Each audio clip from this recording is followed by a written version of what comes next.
Hello, everyone. This is the Committee on Hawaiian Affairs sharing with Committee on Water, Land, and Culture. This is the Tuesday, February 10th at 1 p.m. We are here in conference room 224.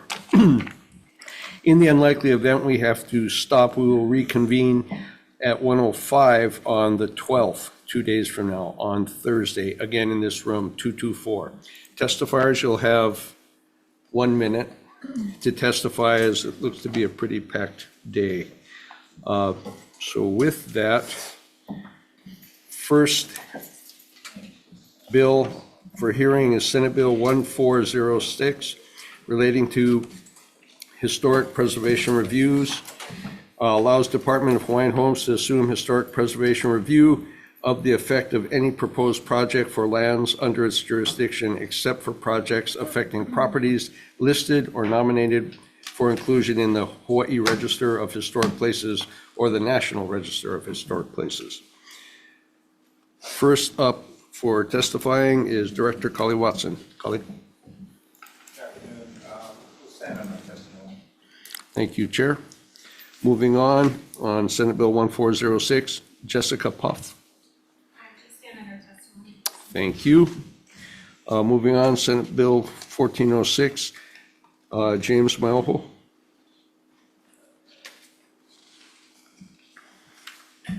Good morning.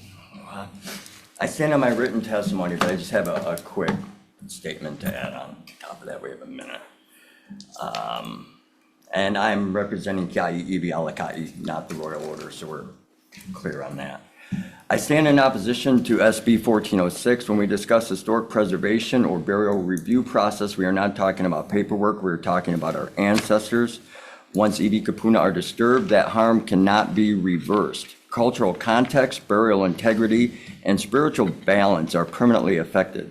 This is why any proposal that streamlines review, shortens consultation, or reduces oversight raises deep concern with our community. Lineal descendants are not always identified at the beginning of a project. Burial sites are not always visible on the surface. Assumptions of clearance are dangerous and have led to past desecrations we are still trying to heal from today. We must also remember that many of these lands are held in public trust. The state carries a fiduciary duty to protect Native Hawaiian burial sites with the highest standard of care, not administrative convenience. If 1406 advances, it must be amended to guarantee full shifty oversight, documented descendant consultation, burial council authority, and zero assumed concurrence. Okay, thank you. Is there anybody else who wants to testify? Come on up, identify yourself. Thank you, chairs and committee. My name is Robert Cortero, a lineal descendant of High Chief Ho'olulu. I'd like to share 6 salient points, and my testimony is submitted, so I'd just like to add. I'd like to share 6 salient points to clarify a critical matter of law and practice with regard to SB 3247. Kuleana stewardship. No, we're on SB 1406. Oh, I'm sorry. No problem. Okay. We'll call you back up later. Is there anybody else who wants to testify on 1406? IT, is anybody on Zoom? No one on Zoom, Chair. Okay, thank you. Committee members, any questions? Seeing none, moving on to Senate Bill 521.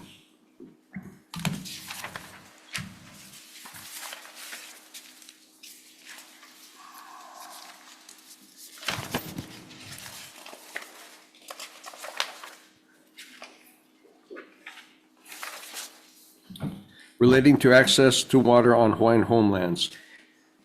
Requires the Department of Hawaiian Homelands to work with the appropriate county board or Department of Water Supply to provide access to potable and agricultural water on Hawaiian homelands, provided that any agreement between DHHL and the county board or Department of Water Supply is made available to the public.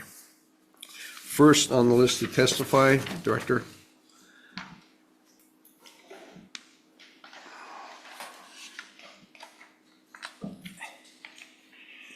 Good afternoon, Kali Watson with the Department of Hawaiian Homelands.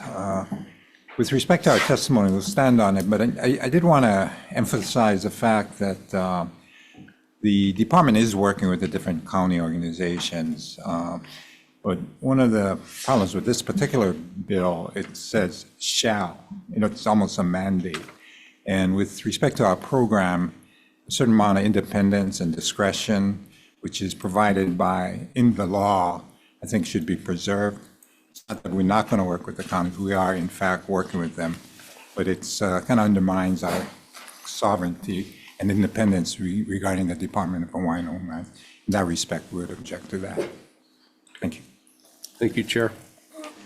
That is all we have registered to testify.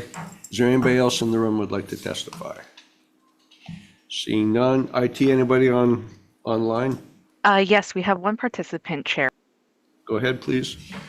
Identify yourself and you'll have 1 minute. Aloha guys, Pikachu Shelby Billionaire here. Aloha guys, I support this bill. We'll keep it short and sweet. I know there will be amendments. Kali Watson's there for everything in there. So I support most of the bills on today's agenda to make things quick. And when I oppose the bill, you know which one. So thanks very much. Aloha. Thank you. Okay, committee members, any questions? Go ahead. Yeah, DHHL, Kali. Thank you. With regards to the ag lots that DHHL did have in a district that I served prior to the new change of my district going back to Hilo, and that was the ag lands, which we were very happy to see that was proposed for Honomu and without the water. And so with that said, some of the, I think the lots were already allotted and the agreement, they understand that there's no water there. Right. I was just wondering if, what the impact would be if you're forced to, then add the water for ag lots. Yeah, that particular area has a lot of rainfall, and that's why we weren't too concerned about. That's correct. Yeah, so- I was there for the grand opening, and they Yeah, were really thank you. happy with, for the first time on Big Island that we had ag lots Right. of that size. And I think that's a model, I believe. Sure. And so the lessors already agreed that, they accept that there's no private water system going into their Exactly, yeah. lots, so, okay. Yeah, I we- was just wondering, if you're forced to then mandate to make sure that they have the water system, then probably they won't be able to probably make use of the lands until the water system gets in and the infrastructure. Well, that particular is a subsistence ag lot, and those are about an acre in size. And the reason why we did it that way, as you know, the subsistence is more designed for growing your own, Sure. what do you call it, as well as having livestock. And because of the area that it's located in, it's sufficient rainfall where they could use a catchment approach. We did put in the backbone infrastructure for access as well as electricity. So the combo makes it usable. And so that's why, if we were to be mandated to work with the counties and possibly forced to move forward and trying to put in infrastructure, it'd make it very difficult. And so that's one of the situations where we'd rather use our discretion. And in awarding the size and based on the location, it made a lot of sense. Yeah, I was just going to add further too, then your future for subsistence loss Right. may be on a slower pace then, If it's and less, costly, I guess. yeah, less rainfall would make it bigger subsistence ag. So And they you have would more make a catchment. choice, right? Where Yeah. you would locate these subsistence lost in Right, any exactly. of the islands. Yes, like in Paneava, we did about 40-something. That's a better location, but that Okay. had water. All right, thank you, cheers. Thank you. Any other questions? Seeing none. Moving on to Senate Bill 3247. Relating to Hawaiian Affairs. Establishes a Royal Mausoleum Commission within the Department of Land and Natural Resources to develop and implement policy for the preservation, operation, and outreach of Mauna Ala. Allows Royal Mausoleum Commission to make rules as necessary, employ staff, and receive private or federal funds. Requires the Royal Mausoleum Commission to report annually to the legislature. Requires the legislature to appropriate sufficient funds to support the Royal Mausoleum Commission. First up, we have Acting Director Ryan Kanakaole or Alan Carpenter.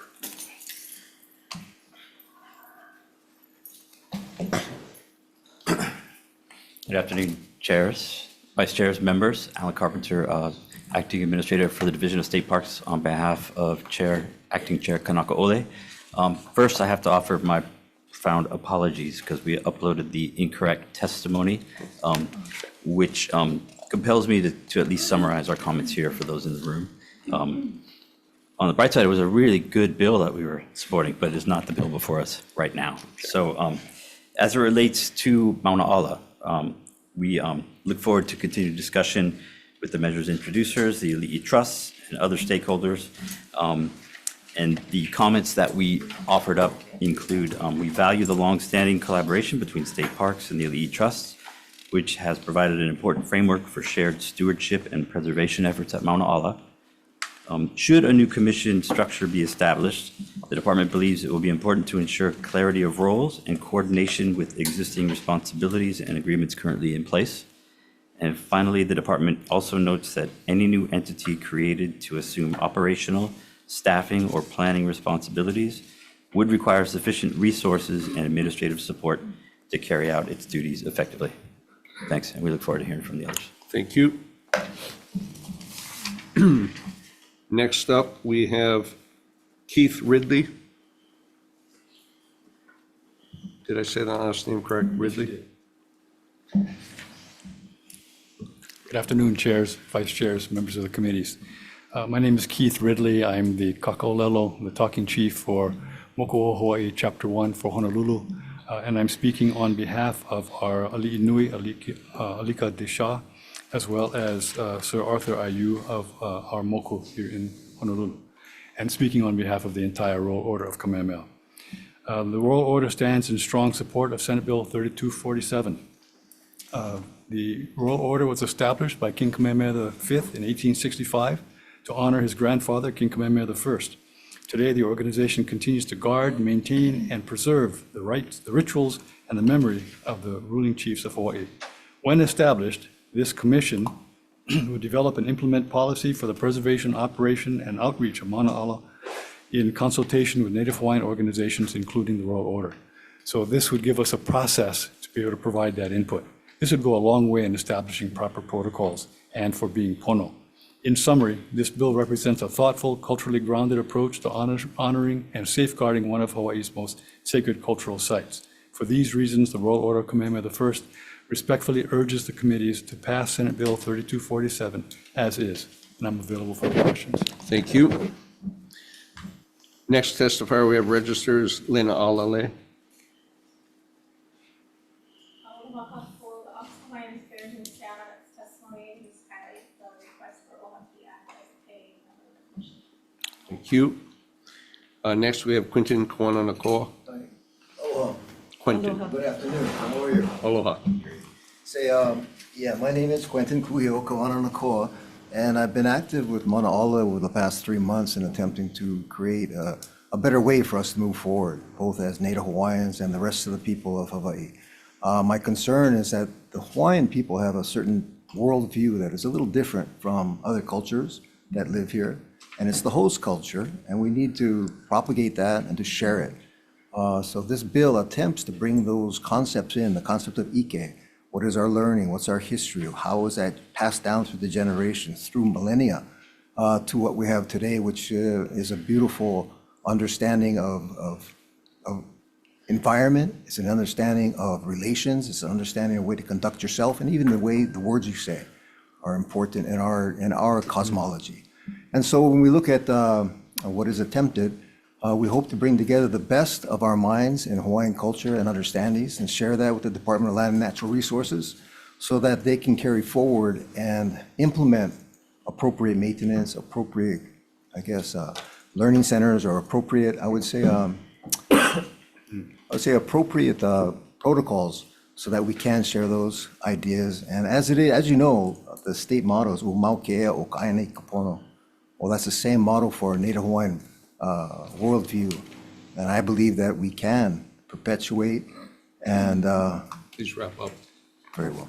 I do believe that we can. Umaukea Okaini component does represent a viable option for Mauna Ola to be the base stone or the touchstone of bringing righteousness back to the land. We're continuing it. Thank you.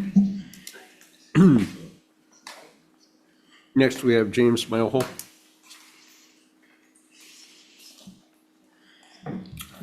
Aloha. I'll stand on my written testimony again, but I just do want to add gratitude for the folks that worked on this piece of legislation. It's the best compromise that I've seen in the 3 years of trying to get this remedied. The only concerns that I've heard, really, I'm voicing from my ohana, is that it doesn't safeguard the kuleana.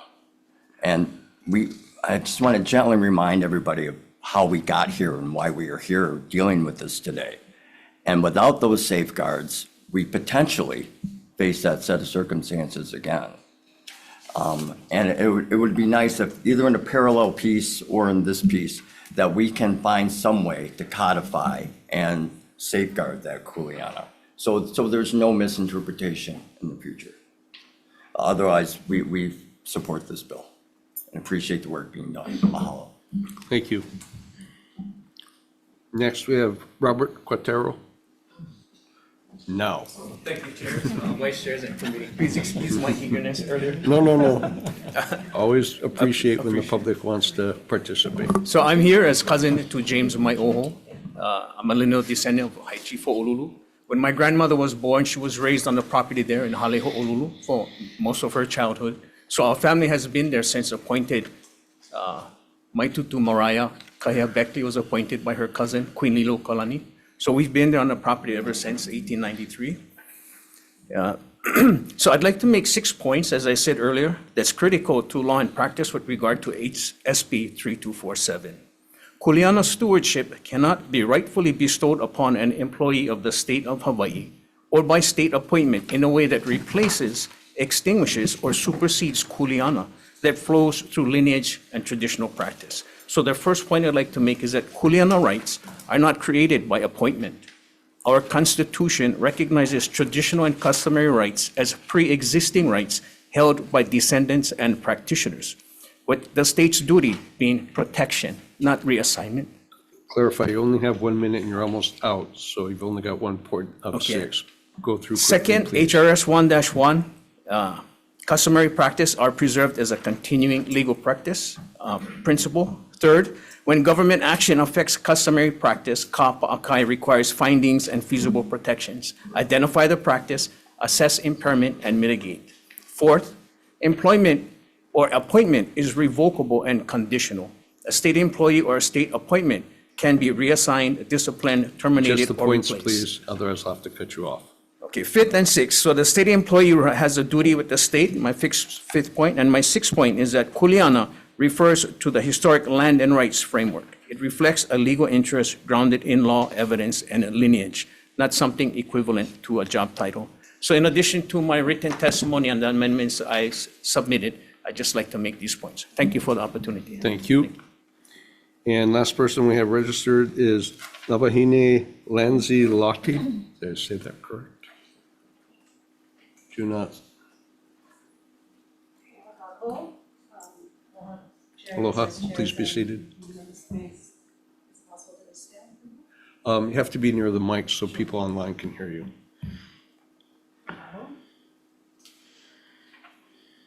How's that? Terrific. Aloha kako, chairs, vice chairs, and presiding committee members. My name is Navahine Okala'i Lanzalati, and I stand on my written testimony on behalf of the Hawaiian organization Ahui Ka'iulani in opposition to SB 3247. For the last 51 years, Ahui Ka'iulani has commemorated the birth of Princess Ka'iulani at Mauna Ala, and I'm here to underscore the importance of our ali'i, who would have been queen today. We are in opposition to SB 3247, establishing a Royal Mausoleum Commission under DLNR for administrative purposes, because we believe such action introduces confusion and further delays responsibility and resolution, rather than directly addressing the concerns raised for the last 2 years about the vetting process itself. So mahalo for the opportunity to testify, and malama po. Thank you.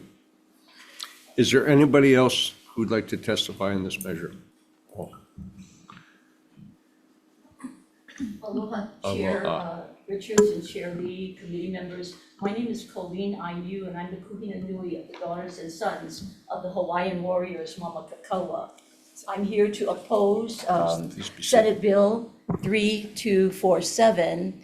You know, in Hawaii, commissions have a history of inefficiency and bureaucratic entanglements. And divided authority never works, as well as depending on an unstable budget is failure before you even start. The bill is really a reaction to the public outcry following DLNR's appointment of a new curator up at Mauna Ala. The central issue is not that, it is the flawed process of selection. So for us, the kahu curator must be restored before any legislation should be considered. It is an easy process, revet the finalists using the traditional Hawaiian process that has worked for over 100 years. Please be respectful of Mauna Ala, the kahu, and the Hawaiian culture. Mahalo for listening. Aloha. Is there anyone else in the room that'd like to testify? Seeing none. IT, do we have anybody online? Yes, we have one person online, Chair. Okay, please connect, identify yourself. You have 1 minute. Hello, guys. Pikachu, Shelby Billionaire. I oppose this bill. I just sent in my testimony. I didn't know about this bill coming up today. We're looking at some awesome bills. So a lot of Hawaiian people, because I work with them a lot, when we reserve the Iolani Palace, you have to get permits for the Onipa'a Peace March. So we got two competing groups, and they already reserved Mauna Ala for next year. If you tell them that DLNR, Don Cheng, and some of these workers are going to be taking over Mauna Ala, you're going to have fights. You're going to have arguments from the younger generation, Kamehameha schools, and other things. Now, if you read my testimony that I submitted, you're going to see the different points. Now, I understand the intention of the bill for better and proper management, which I do agree with. However, if you're just going to put DLNR in charge of it, I disagree, because they can't even manage makaha. They can't manage the aquarium fishing, which is the bill at the end of this. So I'm supporting what they do. However, when you're going to say that DLNR is going to take control of the queens and kings of ancient history, Queen Leukolani, King Kalakaua, and their buried bones, unless they're going to be weed whacking every doing security, I oppose this bill. And I say no as a representative of the Kingdom of Hawaiian Islands, because I'm the one who put it on the paperwork. Thank you very much. Aloha. Aloha, thank you. Anybody else? Committee members, any questions? Chair. Go ahead. Senator DLNR. Hi, thank you. I'm sorry, I'm just catching up with your new testimony. I was confused by your original testimony. So if you wouldn't mind just summarizing for the sake of time, I see that you folks have comments, but if you could just summarize that. Yes, I did. I summarized those comments in my initial. Do you want me to summarize them again? Sure, because I'm trying to match it. So Okay. for the sake of time, if you could just let us know. Sure. So restating them, the department values the longstanding collaboration between state parks and the Ali'i Trust, which has provided an important framework for shared stewardship and preservation efforts at Mauna Ala. Should a new commission structure be established, the department believes it will be important to ensure clarity of roles and coordination with existing responsibilities and agreements currently in place, including our MOU with the Ali'i Trust. We also note that any new entity created to assume operational, staffing, or planning responsibilities would require sufficient resources and administrative support to carry out its duties effectively. In other words, if you're going to administratively assign it to someone else, they need to be funded properly, just as we have. Okay, thank you. Thank you, Chair. Yeah, go ahead, Senator. Yes, thank you. Now, my understanding in the collaboration between the Ali'i Trust has been something of importance because it has been carried out. Now, there's other corporations in with the Ali'i Trust. For the record, can you include them, mention them? And I think there was several corporations, and as well as the descendants. Sure. So it's DLNR, trustees of the Lunalilo Trust, Queen Lili'uokalani Trust, the Queen's Health System, Bernice Paua'i Bishop Estate, Kamehameha Schools, Charles Reed Bishop Trust, Abigail Kawananakoa, and Ali'i Trust's joint funding for the chapel. And further discussions then, I understand some of them have been contributing to the care as well. Yeah, it's been a mixed bag. OHA's contributed, the trusts have contributed, the legislature has appropriated funds. So I think in the last few years, it's close to $2 million, but a shared responsibility of funding. Okay. In our visits recently, to Mana'ala, I was rather impressed with the work that Parks had done with the renovation of the caretaker's home as well, and also the area of the gulch.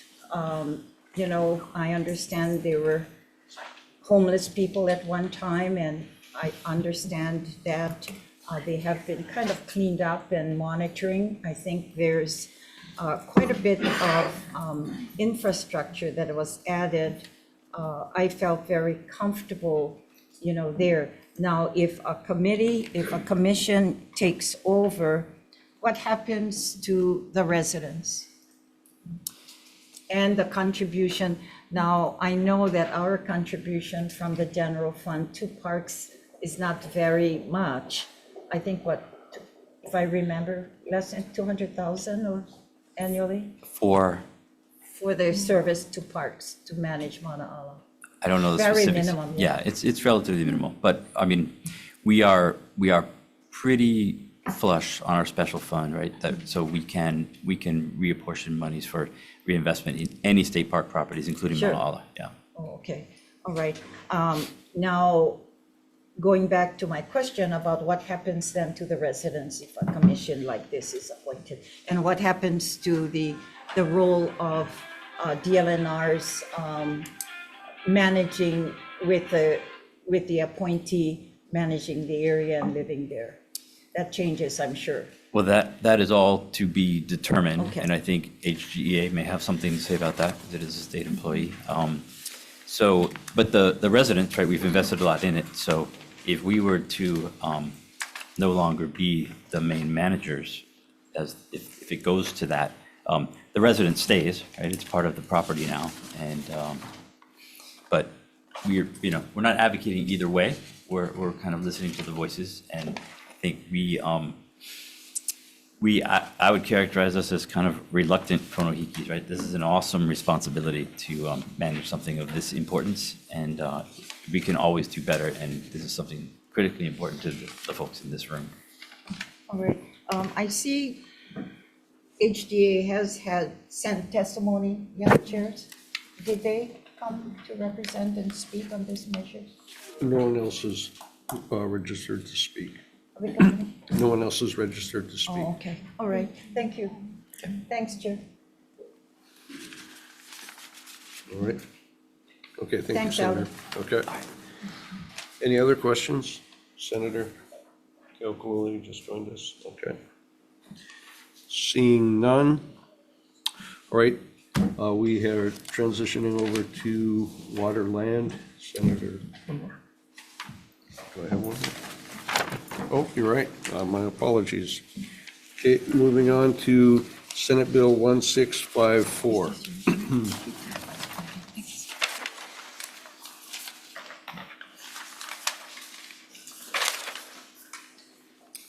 Relating to land transfer, authorizes the transfer of certain lands under the jurisdiction of certain state agencies to Department of Hawaiian Homes. Registered first testifier, Lauren Hiosaka. Okay, thank you. Moving on, Director Watson. Okay, thank you. Is there anybody else in the room who would like to testify on 1654? Seeing none. IT, do we have anybody online? No one on, oh, actually, we have one person online, Chair. Okay, please put them through. Hello, guys. Pikachu Shelby Billionaire. So I'll make it easy for all the senators. I approve all the bills coming here through all the rest. So I stand on my written testimony. Thank you. Love you all. Chihu, Hawaiian. Yeah, you. Aloha. Thank you. Committee members, any questions? Seeing none, now we are ready to transfer. Senator Lee. All right, thank you very much. Moving over to the next measure, and I'll just say, first of all, thank you everyone for your patience as we go through this. I also understand that some of these issues have a lot of passionate testimony, so I want to reiterate, in the bills to come, we have a lot of people who have signed up to testify. So as much as we want to be able to make sure everyone has a chance to say their piece, we're going to try and limit that window to make sure that there's a chance for everybody to have their moment to share their thoughts. So I just appreciate everyone's cooperation with that. That said, let's move on to Senate Bill 1112 relating to the Hawaii Community Development Authority, which amends the membership of the Hawaii Community Development Authority to include the chairperson of the Hawaiian Homes Commission or designee. And testifying first is the Attorney General. Good afternoon. Good afternoon. Kevin Tong, Deputy Attorney General. We have essentially housekeeping comments. Section 206E-3 subsection B, this bill amends that section, which was later amended by Act 252, Session Laws of Hawaii 2025. Therefore, the version of Section 206E-3 subsection B should be updated to the version as amended by Act 252 before this bill makes amendments. Thank you. Thank you. Signed up to testify next is HCDA.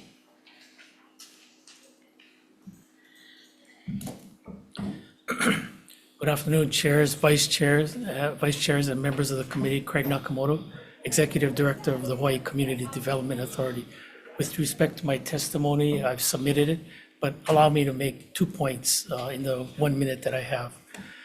First, while I respect Chair Watson's request, I think as you consider this bill, some greater deference should be given to the wishes of the agency to which a board member will be added. So I want to be clear, I did not draft this bill. I did not invite the chair to be on this board, so I oppose it. For the second point, I want to go to the last 2 paragraphs of DHHL's testimony. Kind of implies that by getting on the board, that'll sort of help certain matters related to Makai and to our districts. I would note that in the Kalaeloa Development District, DHHL has exempted itself from our zoning and entitlement rules. I would expect if they acquired land in Makai, they would do the same. So I don't see the need for the chair to be on the community development boards. Thank you. Thank you. Thank you. Up next is DHHL. Good afternoon.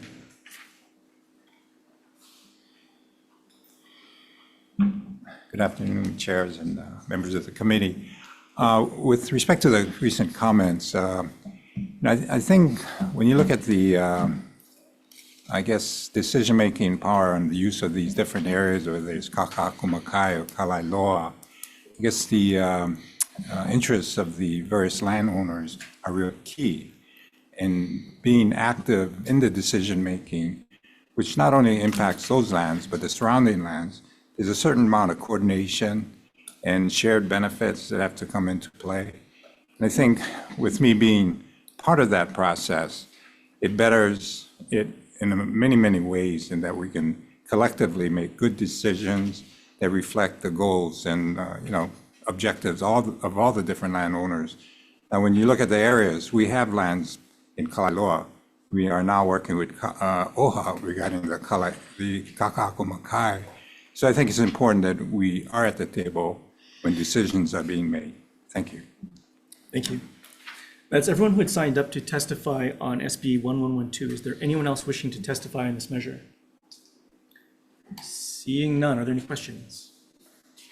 Yeah, I have a question for Kali. The Kalaeloa, did you elect to exempt yourself from the rules, or was that part of the pre-existing authority that you already had? It's not really exempting. It's recognizing the laws as they exist. All these lands, as well as the lands in our existing inventory, are, I guess, guided by the purposes and I guess, the part of the promise that was made by the state in taking over and receiving statehood, that the state, and we're incorporated in the state constitution, will give preference and really take care of the beneficiaries under the Hawaiian Homes Commission Act. With respect to the ability to do that, the use of the land shouldn't be encumbered or in any way depreciated with respect to the uses identified under the Hawaiian Homes Commission Act. And that's in the law. So, it's not a matter of exempting, it's a matter of requiring and acknowledging a promise. Well, I guess the prior testifier sort of insinuated that you took some action, but that's not my understanding. No, I'm just I might be confusing it. I think you already have, that's already written in the law. It's written in the law. Right.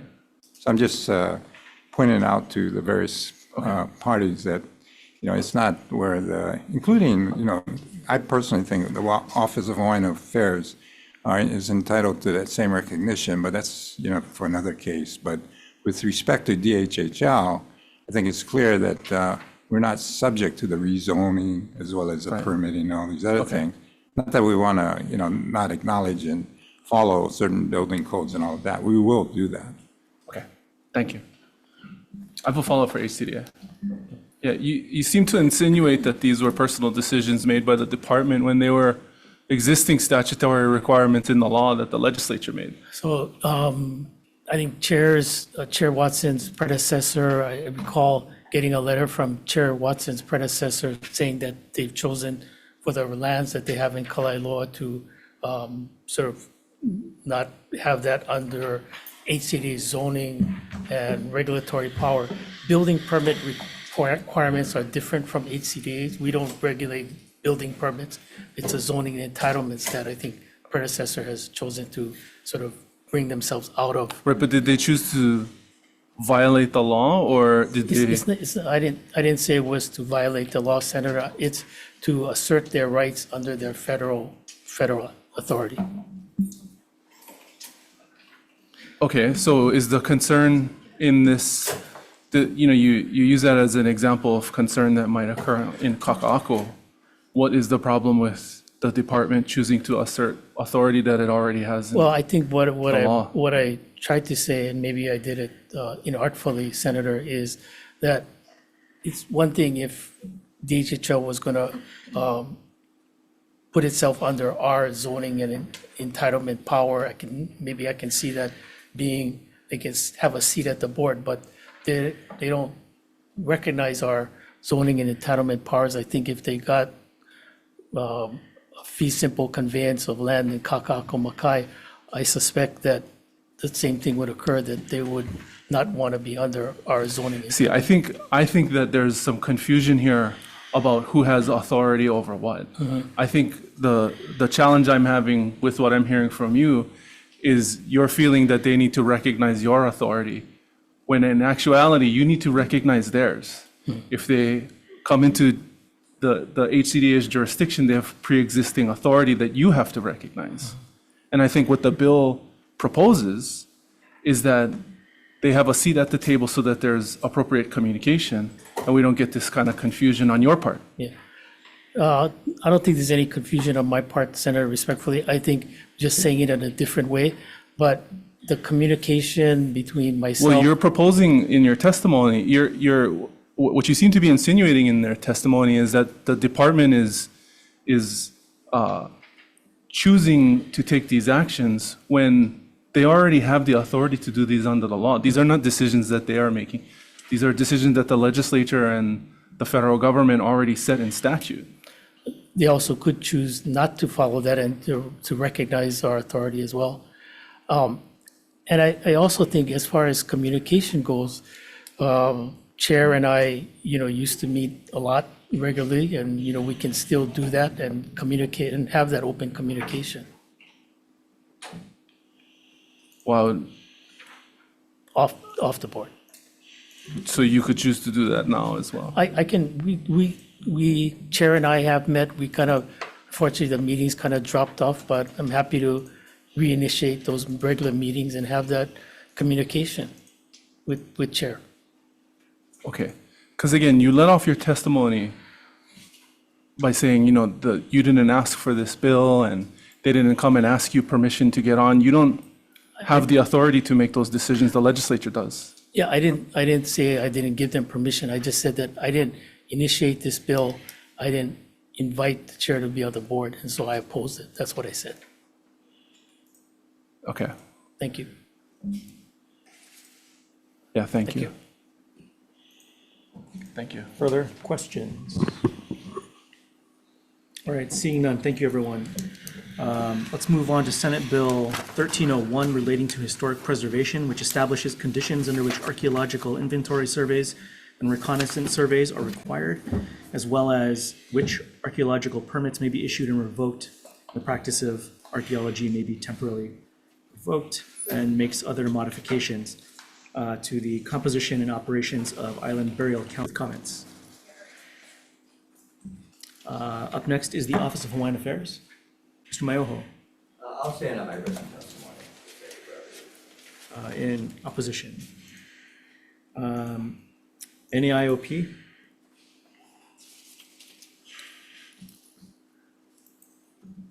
And that is everyone who had signed up to testify on 1301. Is there anyone else wishing to testify? Please come forward. If you could identify yourself. Good afternoon. When you said aloha. Oh, no worries. We were having a little internal chat there. Aloha, chairs, vice chairs, members of the committee. I'm Kamakana Fura, the compliance archaeologist with the Office of Hawaiian Affairs. We stand on our written testimony in very strong support of this bill. We think this is a great bill, but would like to highlight just a few suggested friendly amendments. In regards to front-loading the archaeological work, this is a push in the right direction, but I think to provide some safeguards, it might be good to allow SHPD to determine if previously completed surveys or literature reviews are acceptable. In the event, like you have a project proponent bring a survey that's like 20 years old for a particular project, it can happen, and it would be helpful for SHPD to have that authority. In regards to archaeological permits, we are in full support of that. That's something that should have been a long time coming. If an archaeologist has substandard reports and commits a 60 violation, there's no means to revoke their permit. And so this would ensure that there's consequences. And then lastly, in regards to OHA, we happily assume the kuleana for appointing IBC candidates, but we do note that in some instances, beneficiaries do rather go through SHPD than DLNR. So thank you. We'll be available for any questions. Thank you. Is there anyone else on SB 1301? Chair, we actually have someone on Zoom that would like to testify. Oh, please proceed. Hello, guys, Chair. I support this bill and measures, keeping it short and sweet, just like all of you. Chihu, yeah, you. Aloha. Thank you. Okay, anybody else? Online or in the room? Going once, going twice? Seeing none. That being said, are there any questions on this one? And seeing none on 1301, thank you, everybody. Let's move on to the next measure, SB 2443, relating to historic preservation. This measure amends the definition of historic property to require that the property meets the criteria for inclusion in the Hawaii Register of Historic Places or has important value to Native Hawaiians or other ethnic groups. And testifying first on SB 2443 is Shipti once again. Thank you. With comments.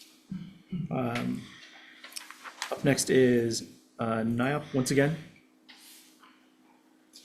In opposition, I apologize, Office of Hawaiian Affairs. I didn't mean to take you out of order there. Sorry about that. Aloha kākou, chairs, Lealoha Makuanani, compliance advocate on behalf of Office of Hawaiian Affairs. We'll mostly stand on our written comments, but I did want to elaborate on one point in our comment about the nominally sensitive area language, which was drawn from another bill during last session, and why that creates more of an issue when it was inserted into this section here. So that bill, SB 79 or Act 311, was specific to state housing and county projects. That was passed with other conditions with nominally sensitive language, where SHPD would actually be determining whether a project was in a nominally sensitive area, as well as they were directed to do some rulemaking that would be able to implement the sensitive categories. So when it is inserted into this one, it makes it very difficult to implement, and I just wanted to elaborate where that bill came from. We're available for questions. Mahalo. Thank you. That is everyone who had signed up to testify on SB 2443. Is there anyone else wishing to testify in the room? Anyone online? Yes, we have one person online, Chair. Please proceed. Aloha guys, Pikachu Shelby Burner back. I support this bill because Oha's in the building too. So Chihu, yeah, you, of course, SHPD should do this stuff. Make sure you put the onus on them because I know you guys are Akamai. Chihu, nobody told you they love you today. Pikachu loves you. Yeah, you. Aloha. Mahalo. Okay, anyone else? Seeing none, are there any questions? Just one for DLNR. Thanks. In your testimony, you had cited discrepancies that currently exist between HRS 6E42 exemptions and the 6E43 responsibilities of residential property owners and project proponents. Can you just clarify that?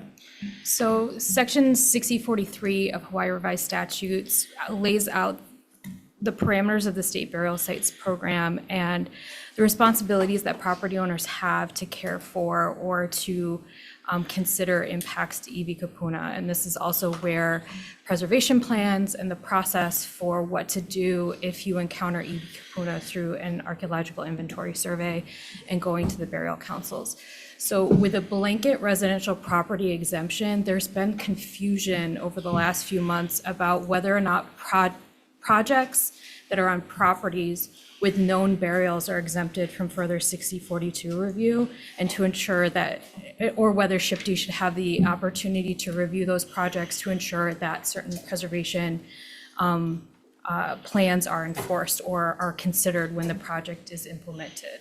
So I think one of the considerations in this bill is to clarify which types of projects are exempted, to take that into account in the property owner's responsibilities under 6043.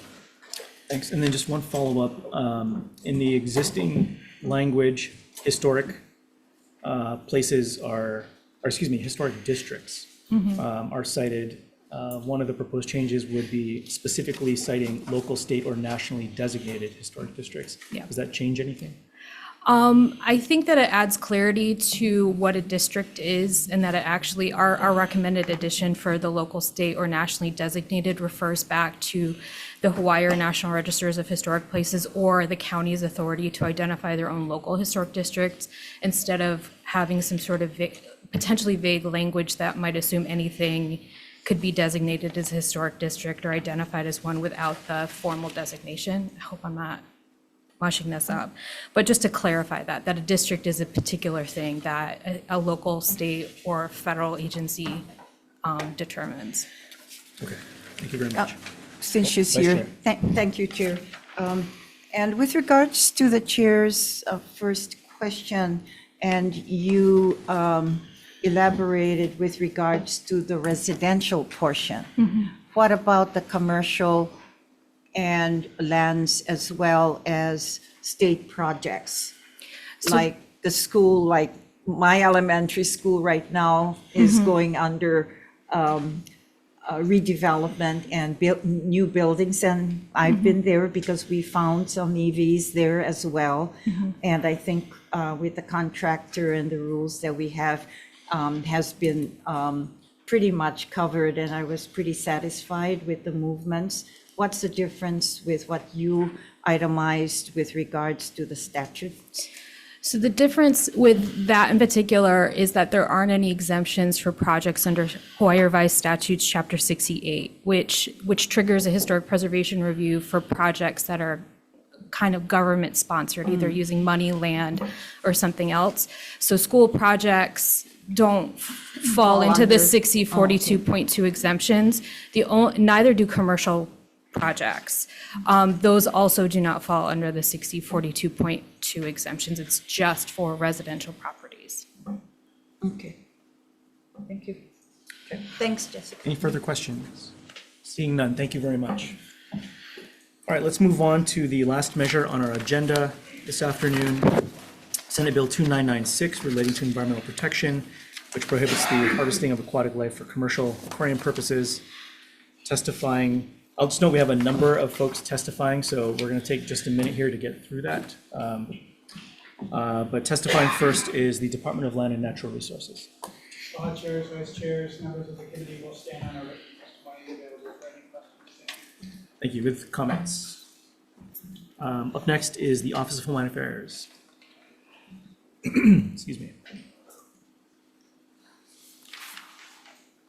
Good afternoon.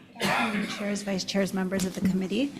I'll mostly stand on my written comments for the interest of having more time for community, but I did want to flag 2 points. OHA had a very similar bill in our package, so I invite any questions to the extent that we can help explain some of the basis of the bill after the rest of the testimony. And also that we're asking for a minor friendly amendment to delete HRS 188-31, which is existing section that most permits are issued under right now. And this is to help clear up any confusion at the administrative level that the agency somehow must permit the industry because of that statutory provision, which is what has been seen in the past in the lawsuit and in other contexts that we cited in our comments, public statements. So those are my 2 comments. Thank you. Thank you. Up next, we have signed up to testify Sierra Club of Hawaii in support Ohana Unity Party on Zoom. Hello guys, Pikachu, Shelby Billionaire. I waited all day just to testify on this one bill because OHA actually came to our Y&I board with their 6 priorities, and one of them was this, so I got to send a testimony in advance. So when you go through it, the commercial fishing, because if you go on Big Island compared to Molokai, they just shoot you. There's no questions asked. You go Big Island, you got all kind of stuff, Senator Richards, no Kona, you got all these people selling the aquarium fish. It's like fish trafficking with smuggling, because some of these yellow tanks, fish stuff, I don't know the fish prices, but I know it's expensive. And you guys got to have some kind of regulation and control. So I agree with you guys passing this bill and putting that fine tuning amendments, working with DLNR, Department of Ag to control this stuff. Because if we got to tackle fish smuggling, we're already dealing with human trafficking and Epstein files. So I approve you guys. You can support this, add some amendments, whatever you need. Chihu, aloha for all of you guys. Thank you very much. And I apologize, Sierra Club was also on Zoom. Not present on Zoom, Chair. Okay, thank you. Signed up to testify next is Hawaii Sustainable Fisheries on Zoom.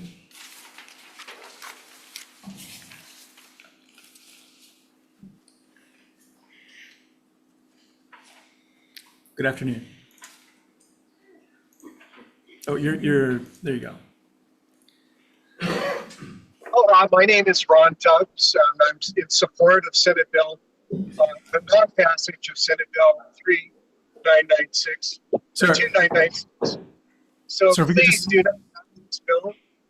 Sir, if you're able to, can you hear me? Yes, I can hear you.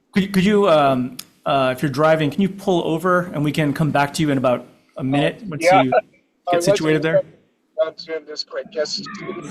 Okay, we'll return right back to you. Stay online. You're right, that's a safer option. Meanwhile, why don't we move to the next testifier, Earth Justice? Still there? Ron, we'll come right back to you. Just hold on for just a minute.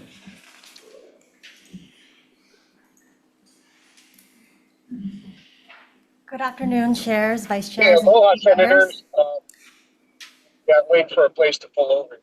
So sorry. Yeah, Ron, why don't we're gonna hold you for a minute. If you can find a place to pull over, we'll come back to you in just a couple of minutes.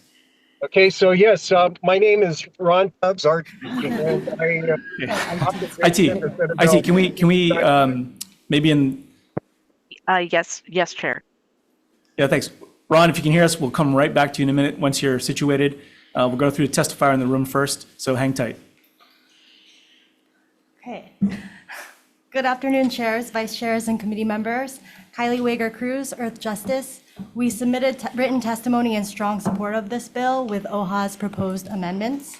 The territorial legislature passed laws enabling commercial aquarium collection at a time when Hawaii's natural resources were viewed by those in power as dollar bills with no environmental or cultural value.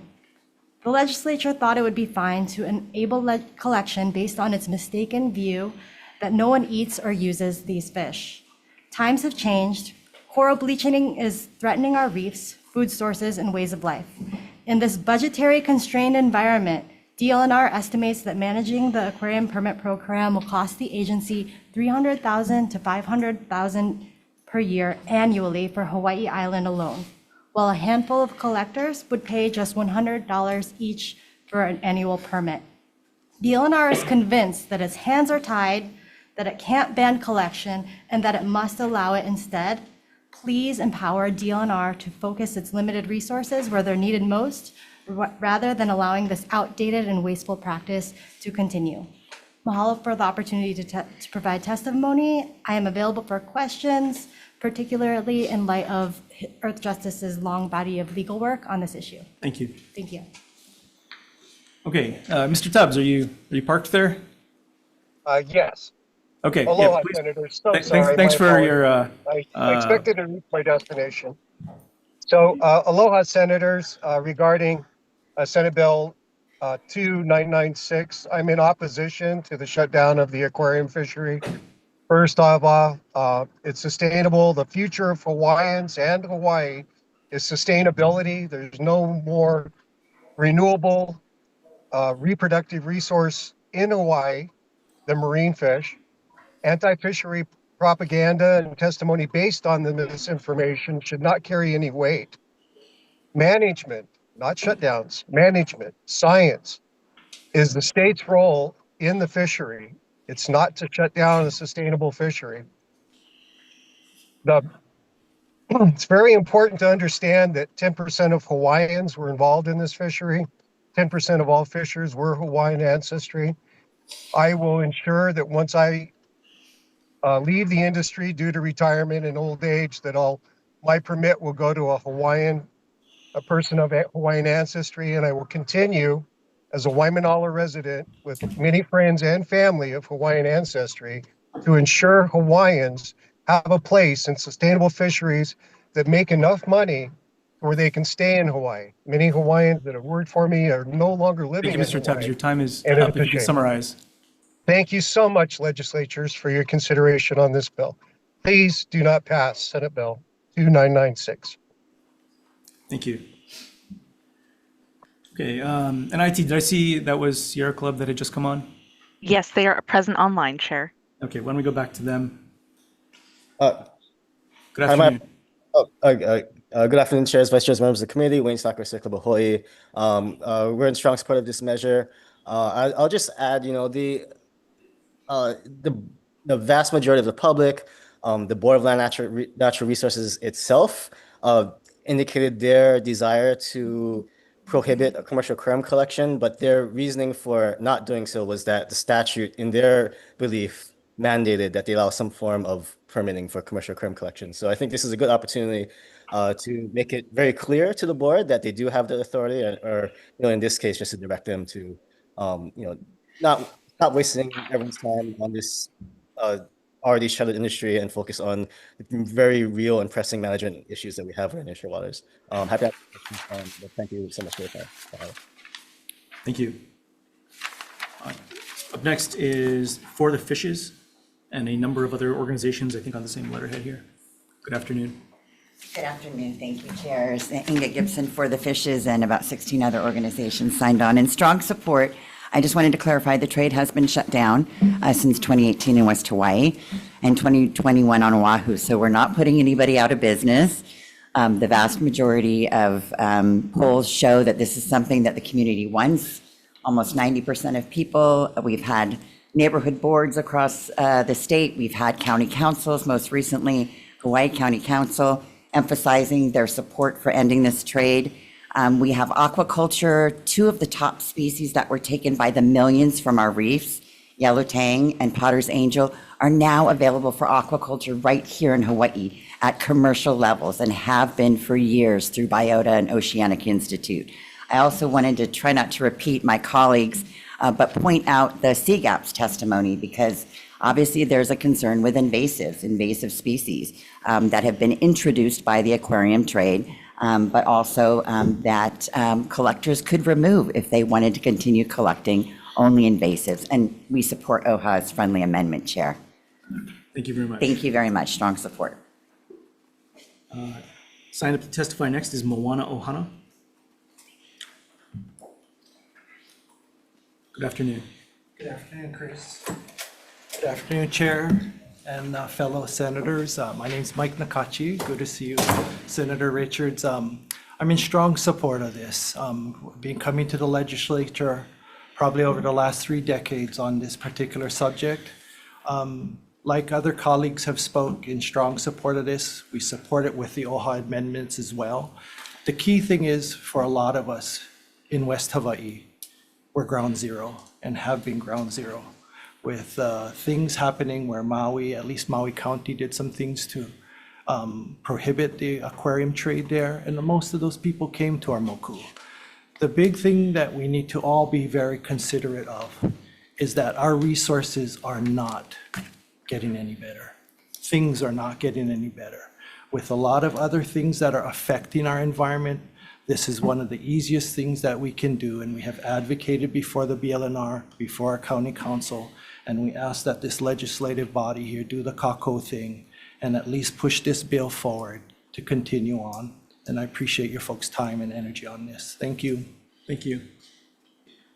Signed up to testify next on Zoom is Kathy Gogol. Not present on Zoom, Chair.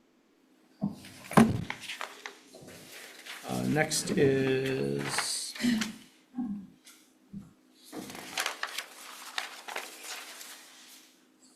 Kawaio Hawaike Anakalea Kila. Hopefully I pronounced that right. Signed up in person.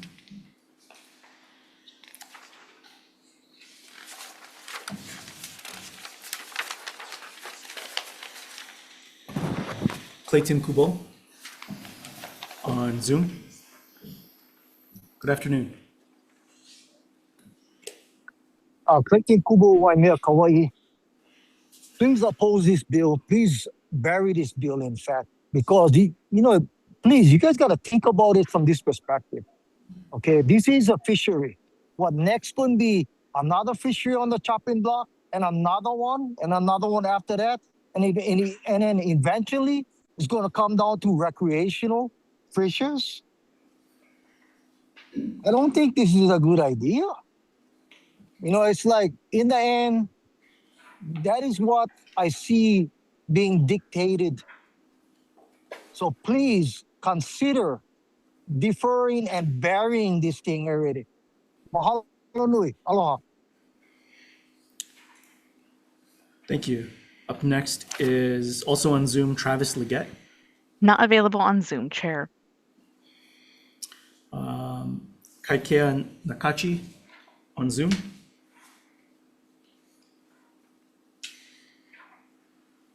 How's it? Can you guys hear me?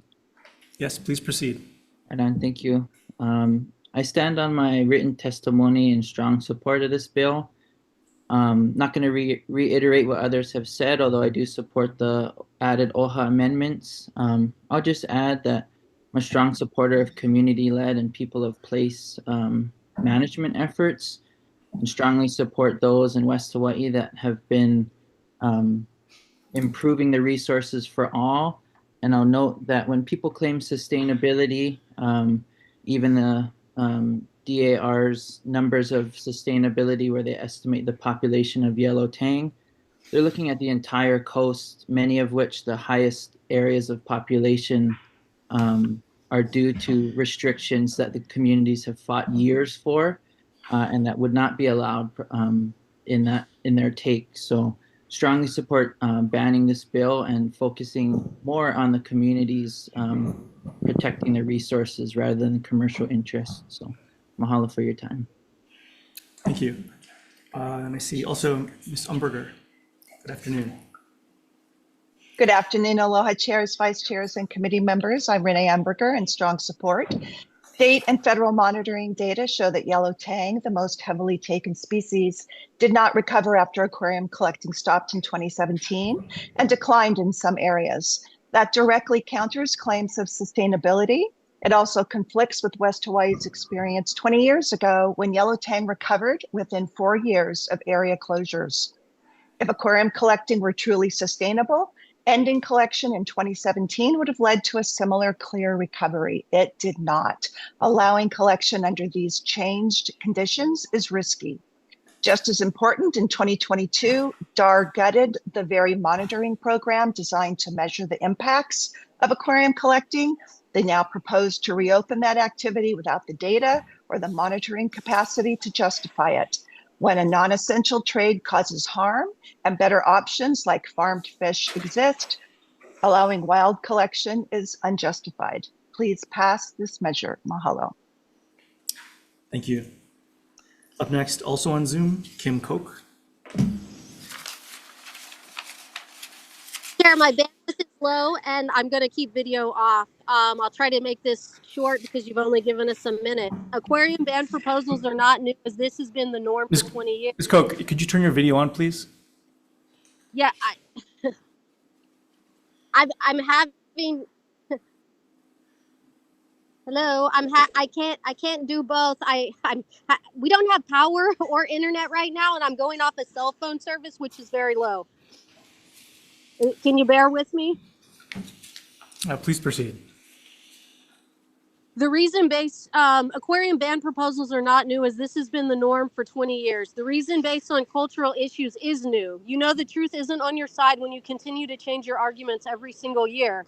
I could tell you all about the science and the process and the management, but the real story here is why Hawaii is dysfunctional. You have organizations dedicated to the betterment of Hawaiians, and they propose to ban something that doesn't even exist. This is political and, quite frankly, a slap in the face to the Hawaiian residents that are truly struggling. Drive down any town and you see homeless, on drugs, multi-generational people crammed into tiny homes, and people having to work 3 jobs to afford basic necessities.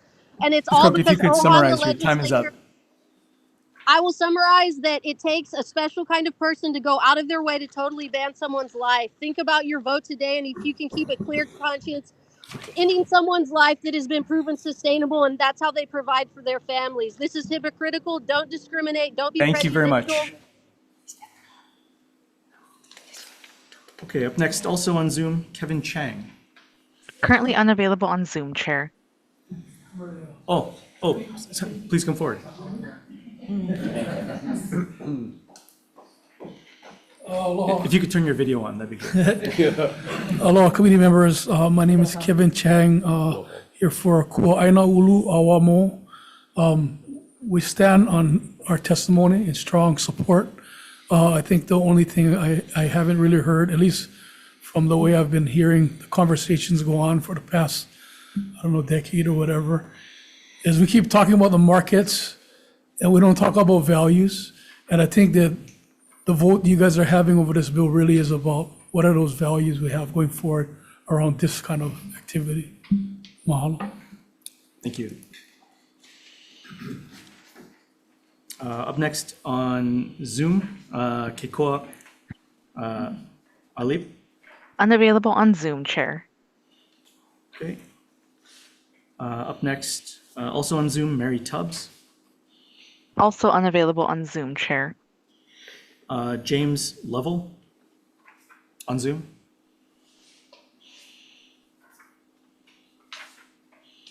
Yeah, aloha, Chair. Committee members, thanks for your time. My name is Jim Lovell, and I'm opposed to this bill. Mr. Lovell, if you could turn your video on there. Oh, sorry, I clicked it back off. Just a moment, sorry. There we go. Thank you. The premise of this bill is that the fishermen are destroying the resource. The bill states that the aquarium pet trade has removed species by upwards to 80% of the population, despite the removal of the fishermen in 2017. The most heavily collected species, yellow tang, has failed to recover. The actual science is from your scientists. The 2020 report to the legislature shows that in the last 20 years that the industry was open from 1999 to 2017, tangs actually increased by 3.4 million fish over that 20-year time. That's over 100% increase. This is the actual count verified by your scientists at DEFER. The fishermen are not depleting the resource. The bill states that we've also substantially reduced species, diversity, abundance, and biomass. This statement is completely false as well. The science just does not substantiate it. I asking you to vote no, or at the very least to defer this bill so you can take some time to look in, to review the science, to correct all the false and misleading statements, and to make an informed decision. Thank you for your time. Thank you. Up next, also online, Kaimi Kaupiko. Currently unavailable on Zoom, Chair. And also on Zoom, Kauiki Lind. Also unavailable on Zoom, Chair.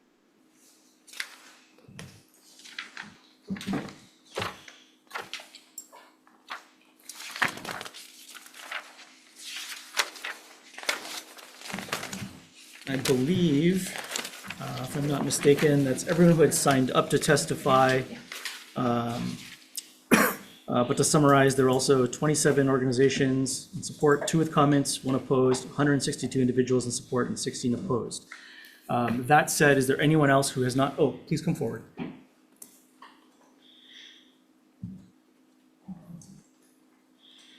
Good afternoon. Afternoon. chairs, vice chairs, members of the committee, Uila Ninaipo Moko Kiawe, a marine advocate for place-based governance and promoting traditional and customary practices. I'm in strong support of this measure and I stand firmly on my written testimony with the recommendation to repeal 18831 in its entirety.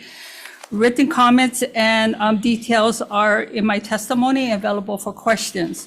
One point I want to emphasize is the alternative to the 100,000 of yellow tang that is targeted to be taken off of our reefs and the more than 1,000 of the endemic species that is targeted also to take off of our reefs has a viable option. The alternative is aquaculture. That it was mentioned before, it is up and running and has been proven and it's available right now. The emphasis for this is for you, Vice Chair Inouye. I know you want to push hard for your constituents for aquaculture and here you have it.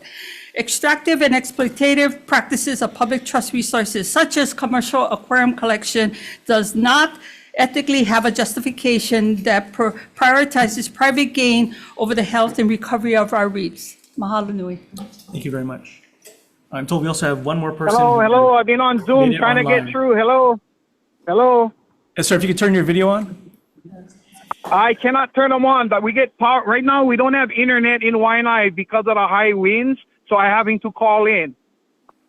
Oh, please proceed. Can I testify? Hi, my name is Jerry Isham. I live Waianae. I live Waianae my whole life. I've been a career fisherman my whole life. I'm strongly opposition to this bill. We was told by the opposition for the fishes, Renee Umberger herself, that in her very own testimony, she said all they was asking is for us to do an EIS.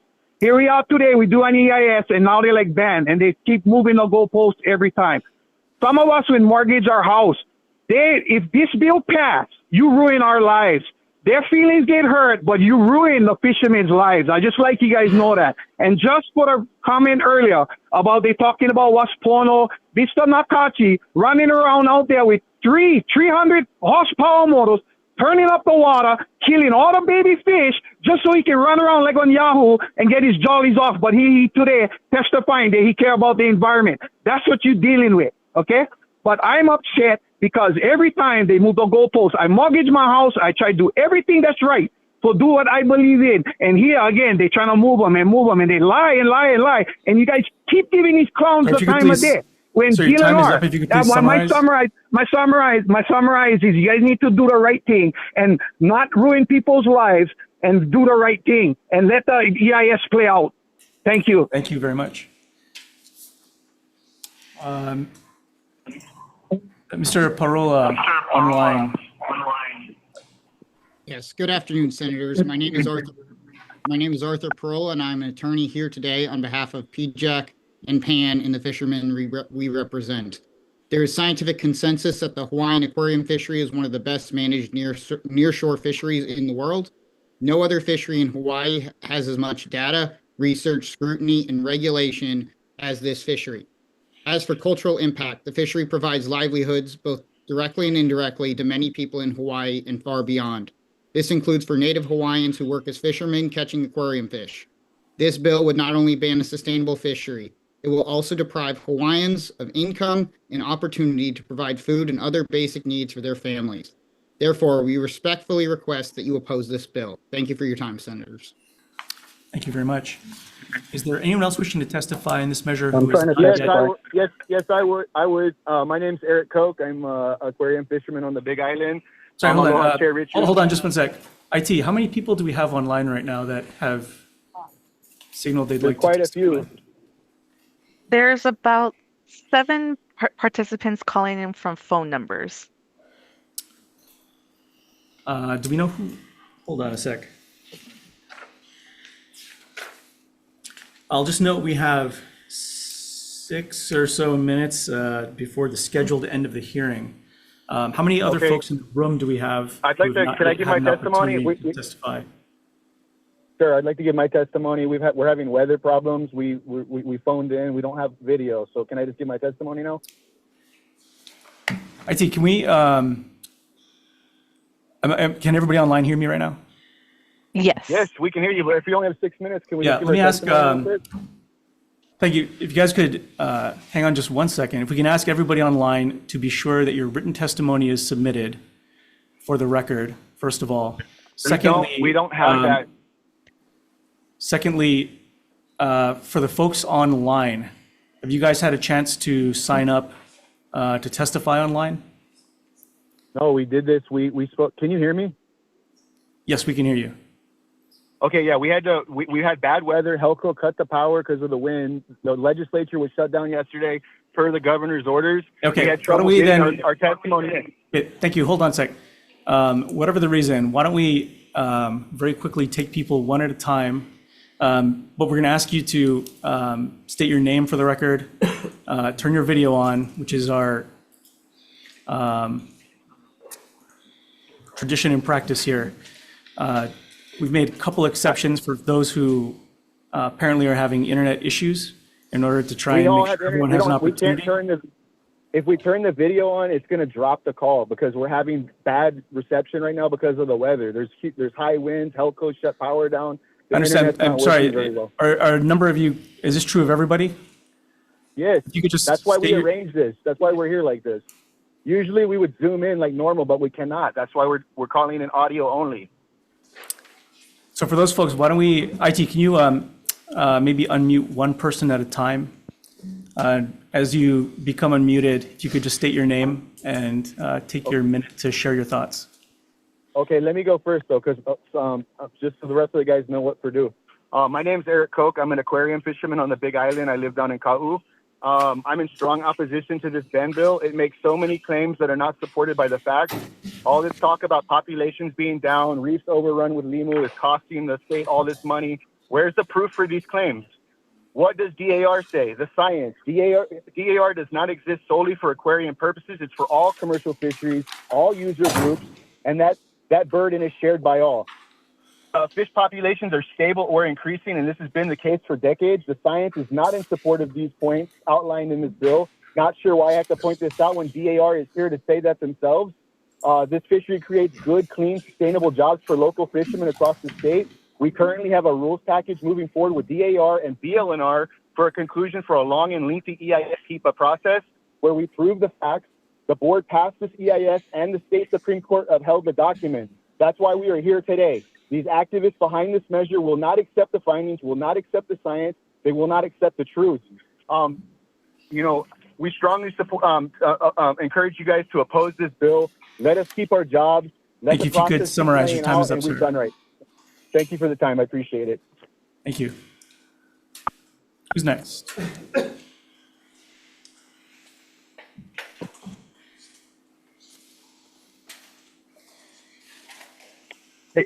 Hey, hello. Can you guys hear me? Yes. If you could state your name for the record. Hey, so my name is Jack Cox. I am a fisherman. I live down Ka'u, South Point area, and I am strongly against this bill, and I oppose bans on the fishery, and I want to fish for my livelihood. Thank you very much. That's all I have to say. Thank you. Thank you.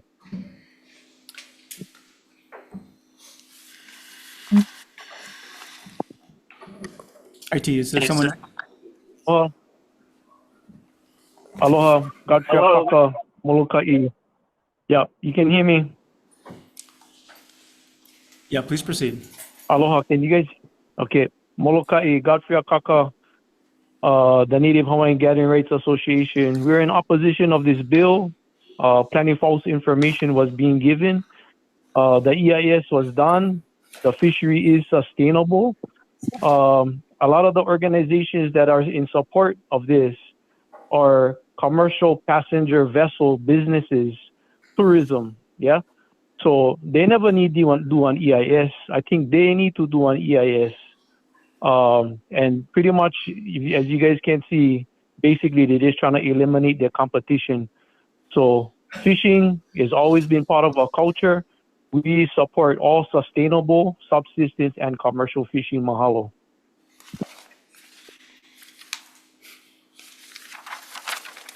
Is there anyone else online? Hello? Hello, this is Daryl Smith. I'm in strong opposition to this bill. I've been following this process since Renee Umberger first was interviewed on The Upside with Terry, an environmental radio program way back in like 2009. I believe the aquarium trade has done everything they've been asked, and yet the opposition, no matter what they ask them to do, they have done. And they are still basically running around telling the same half-truths and misinformation they've been saying from day one. So I'm strongly opposed to this bill. I appreciate everyone's time. Thank you very much. Thank you. IT, is there anyone else left online? Can you hear me? Hello? Hello? Go ahead.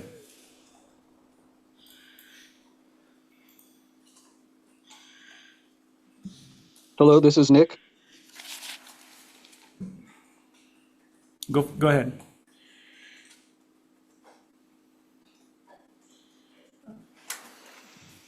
Can you hear me?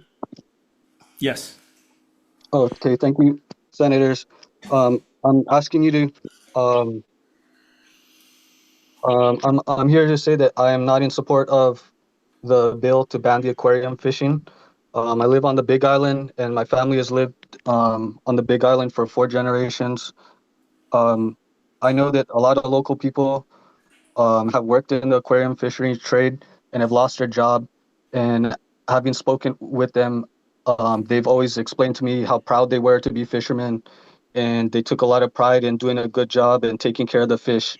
And it kind of breaks my heart to see all of them having to lose their job because of a few people who are trying to make money off of whatever it is they're trying to do here. So I'm asking you to please be understanding towards people on the Big Island and around the state that this is our job and this is how we make our living. Thank you. Your time is up. I see the gentleman who's online right here. Hi, can you hear me? Yes, please proceed. Hi, my name's Todd Shiraki. I'm from Kona. I strongly oppose this bill. This is the only fishery with a past EIS, really, and that should really stand. Hello.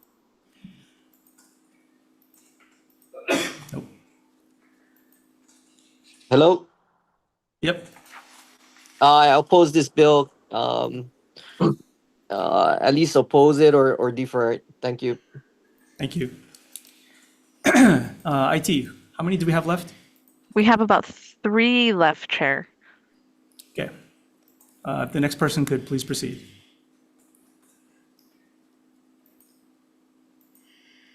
Hello, can you hear me, Chair? Yes. My name's Kai Koch. I live in Kau. I'm still young. I'm only 22 years old. My family's been fishing my entire life, but I've had to work every single day since I was in high school because you guys took my jobs away, my family's job. The EIS has been proven. The science backs us. Please open the fishery, and I oppose this ban bill. Thank you. Thank you. Could the next person please proceed?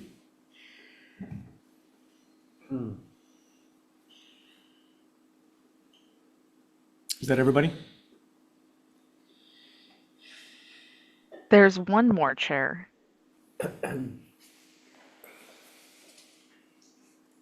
If they're not going now, why don't we move into, well, let me just ask again, is there anyone else in the room wishing to testify in this measure? All right, seeing none, are there any questions? Chair. DLNR.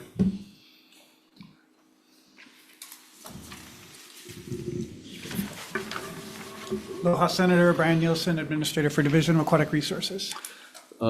Thanks, Brian. If I recall last year, I think it was Senate Bill 22, there was, DLNR had done a fishery evaluation about being sustainable or not.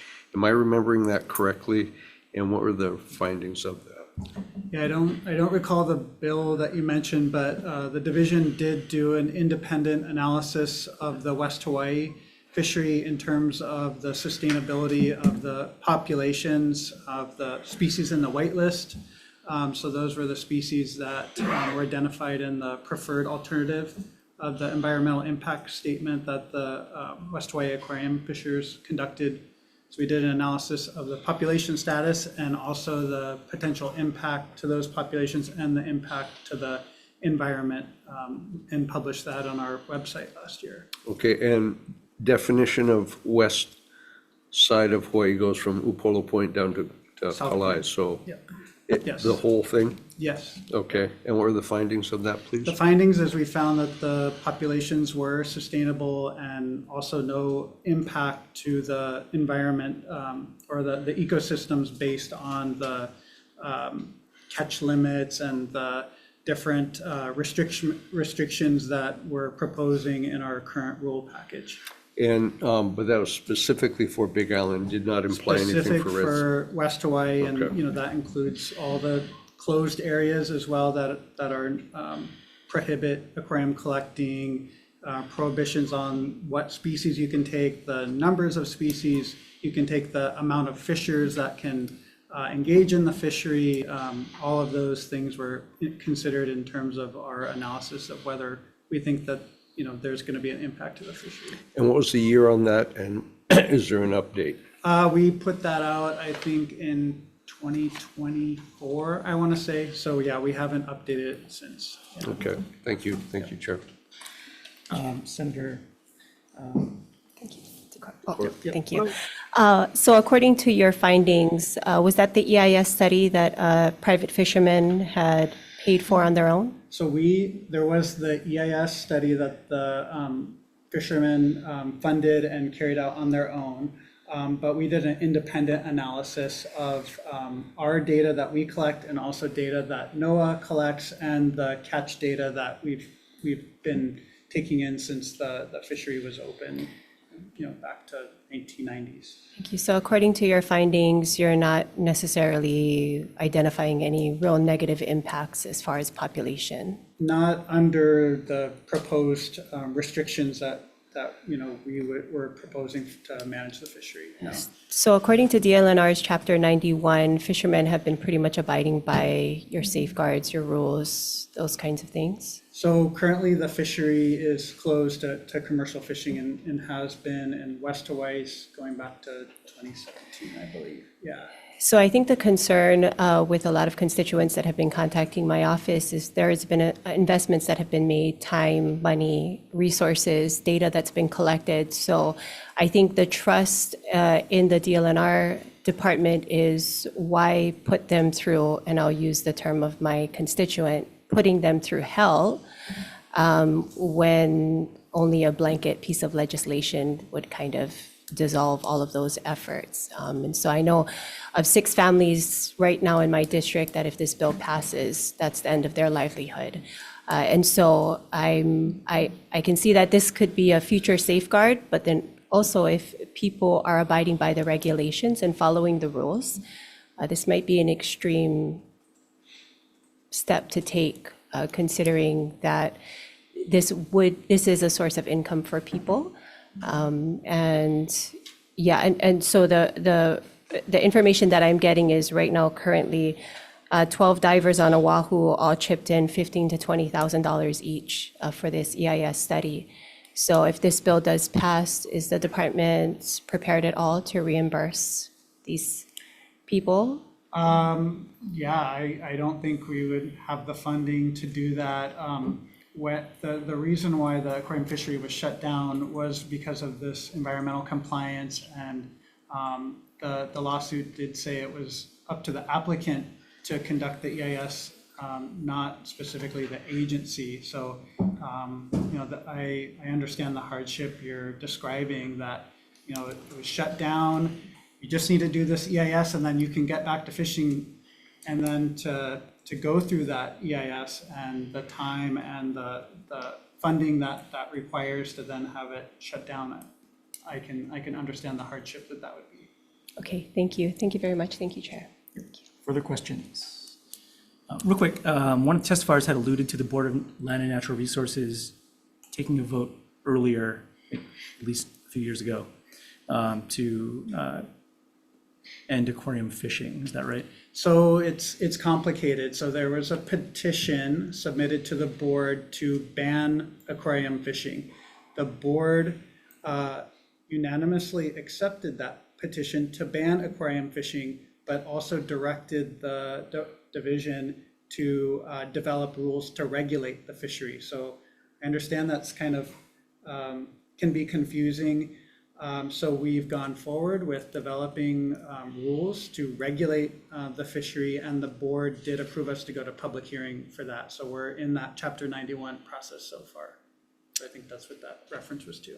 Thanks. Separately, and I guess you're probably at one of, would be Earth Justice maybe up here as well. Stepping back for a second, as I understand it, the broader situation here in your testimony outlines just general impact on reefs and species and so forth. In the broader sense, DLNR's analysis, well, several of them, also suggest that we're collectively as a state losing the majority of our reefs in the next 30 years if things continue as they are. Is that right? Correct, yeah. Yes. So I guess my question is, how does this square with that?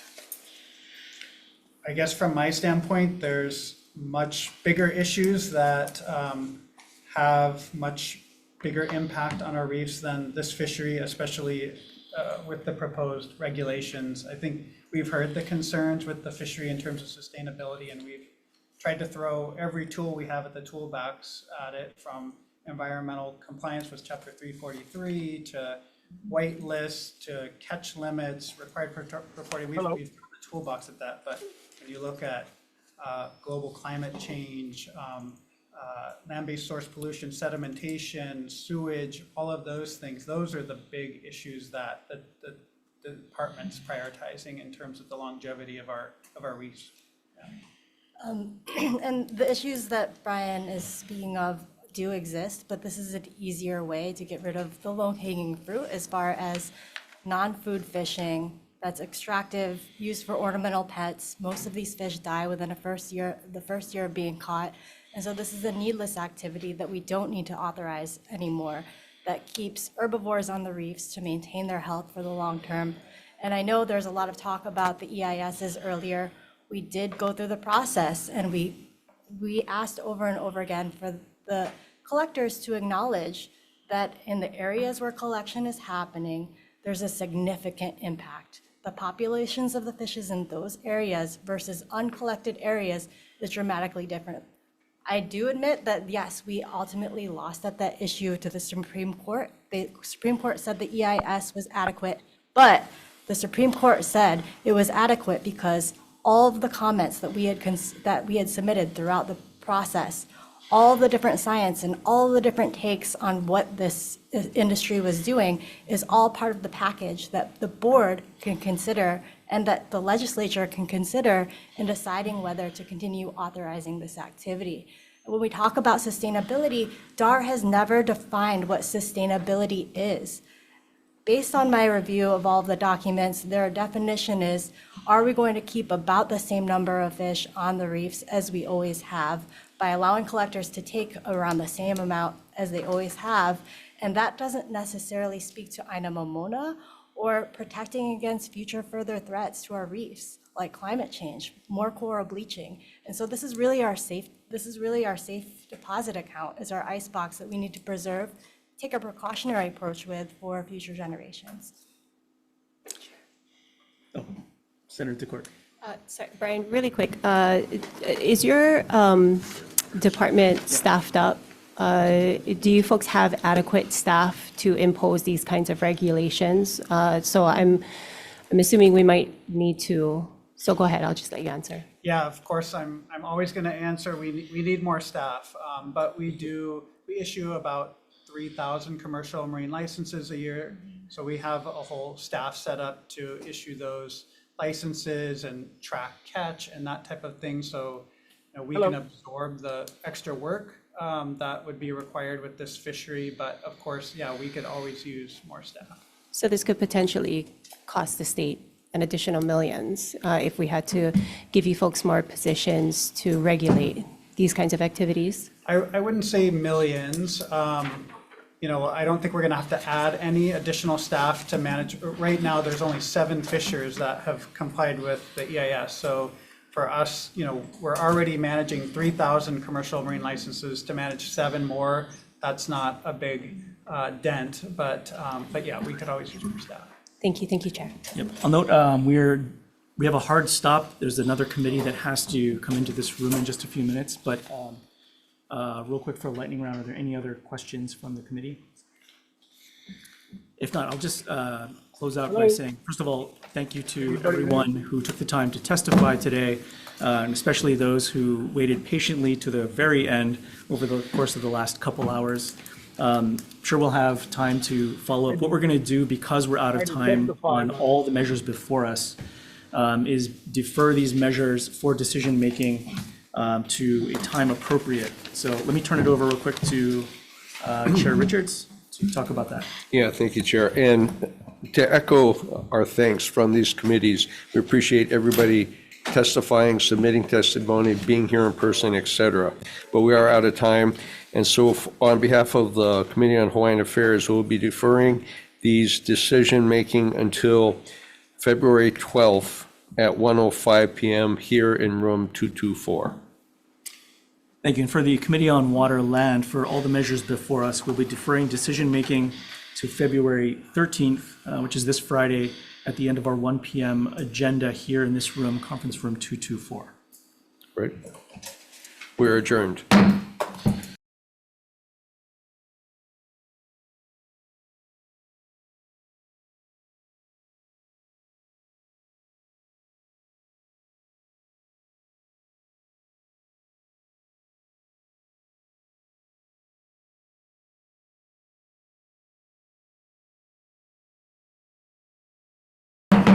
Hello, everyone. This is the Committee on Hawaiian Affairs gaveling in for decision-making only on Senate Bill 2702. Because of our weather issues, we haven't still not heard back from the Attorney General's office, so we'll be defer making decision on this till the 105 agenda on February 12th, again in room 224.